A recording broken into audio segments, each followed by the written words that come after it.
Assalamualaikum warahmatullahi wabarakatuh. Kembali lagi di YouTube channel aku, Khairnisa Syafna Putri.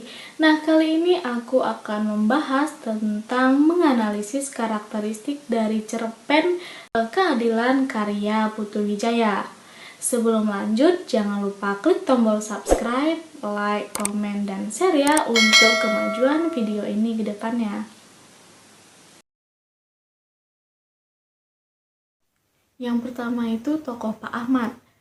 Pak Ahmad yang menjadi tokoh utama dalam cerpen tersebut dikisahkan dalam cerpen ini Pak Ahmad adalah seorang pelanggan yang sering membeli es. Namun pada suatu ketika Pak Ahmad ini mendapatkan sebuah penghinaan dari si tukang es tersebut. Ketidakadilan di sini dirasakan Pak Ahmad ketika tukang es itu dimarahi oleh salah satu pembeli yaitu Pak Sersan yang marah akibat kebisikan yang ditimbulkan dari pedagang es itu. Pak Sersan pun marah sekali kepada tukang es karena merasa terganggu. Ia sampai meletuskan pistol. Namun untung saja pada saat itu Pak Ahmad menyelamatkan nyawa tukang es dengan melerainya. Namun setelahnya itu bapak itu setelah ditolong, tukang es itu malah memarahi dan menghina Pak Ahmad karena tempo hari ia belum membayar es dan gelas yang dipakainya. Berikut data-data yang menunjukkan hal tersebut.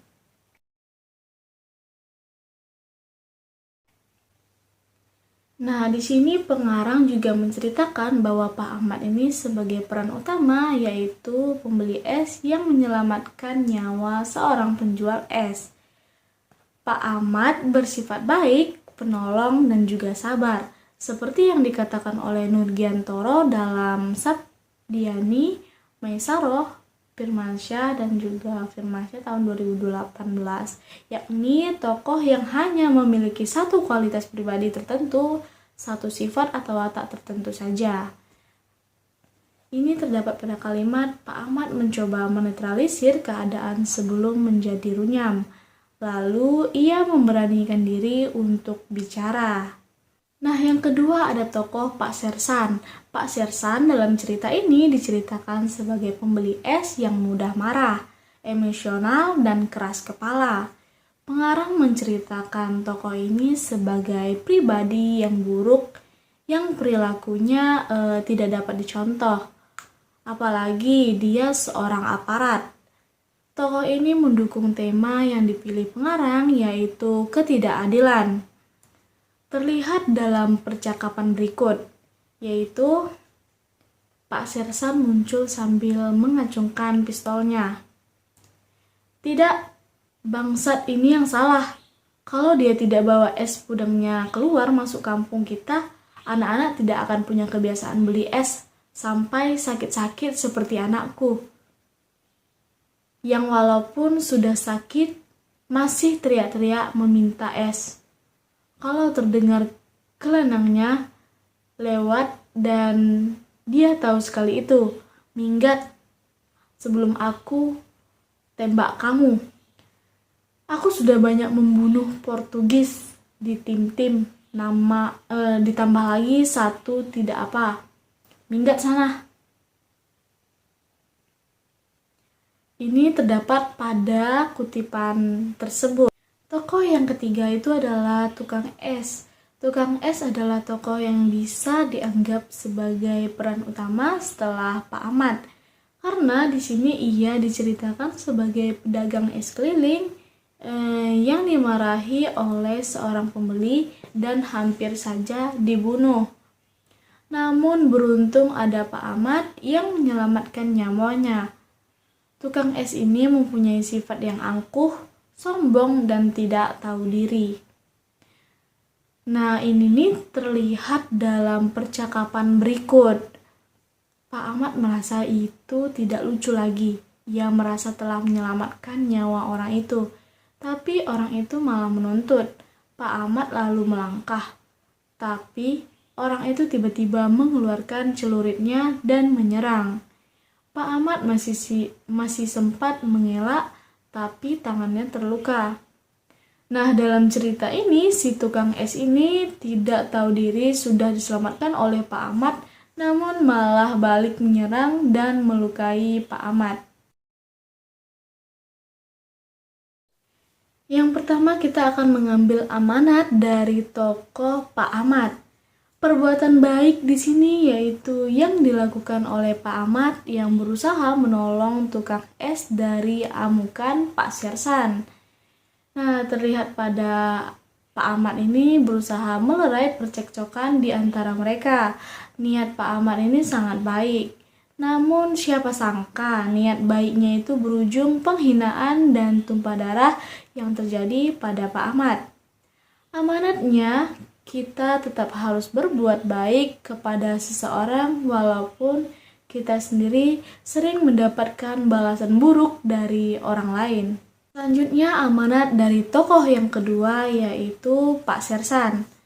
Nah, perbuatan buruk di sini terjadi pada Pak Sersan dan tukang es. Mereka sama-sama mempunyai budi pekerti yang buruk dan juga emosional yang tinggi. Pak Sersan di sini diceritakan sebagai aparat, tetapi sebagai aparat ia harus bisa memberikan contoh yang baik kepada masyarakat. Namun di dalam cerpen ini Pak Sersan diceritakan sangat arogan. Bahkan dia berani meletuskan pistolnya di depan masyarakat, bahkan di depan anak-anak. Sifatnya yang tidak sabaran membuat semua orang takut kepadanya, apalagi pada saat ia meletuskan pistolnya. Nah, semua orang yang berada di situ seketika terdiam dan tidak ada yang berbicara. Amanat yang dapat diambil yaitu apa salahnya jika nasihat atau pemberitahuannya itu diberitahu secara baik-baik dan sabaran agar tidak membuat orang lain takut kepada kita hanya karena sikap kita yang buruk tersebut. Selanjutnya yang ketiga yaitu amanat dari tokoh tukang es. Perbuatan buruk selanjutnya ini dilakukan oleh tukang es. Ia ditolong oleh Pak Ahmad. Namun ia bukannya berterima kasih, malah menagih gelas es yang tempo hari dipakai oleh Pak Ahmad yang belum dikembalikan. Nah, tukang es itu menuntut bayaran 50.000. Pak Ahmad merasa kaget dengan perilaku orang yang telah ia selamatkan nyawanya. Tidak sampai di situ, tukang es malah mengambil celurit dan melukai Pak Ahmad. Pak Ahmad menghiraukan permintaan tukang es tersebut. Ia hanya menyimpan uang sebesar 10.000 rupiah, kemudian meninggalkan tukang es. Tidak hanya buruk, tetapi ini sudah termasuk ke dalam tindakan kriminal. Si tukang es ini tidak mempunyai budi pekerti, kesopanan, bahkan akal yang baik. Terbukti ia sudah ditolong malah balik melukai. Bagaimana menolong anjing yang terjepit? Nah, amanatnya itu ketika kita sudah ditolong orang lain, biasakan untuk mengucap terima kasih dan mengikhlaskan hal yang sudah lama terjadi. Apalagi orang itu sudah baik dengan kita.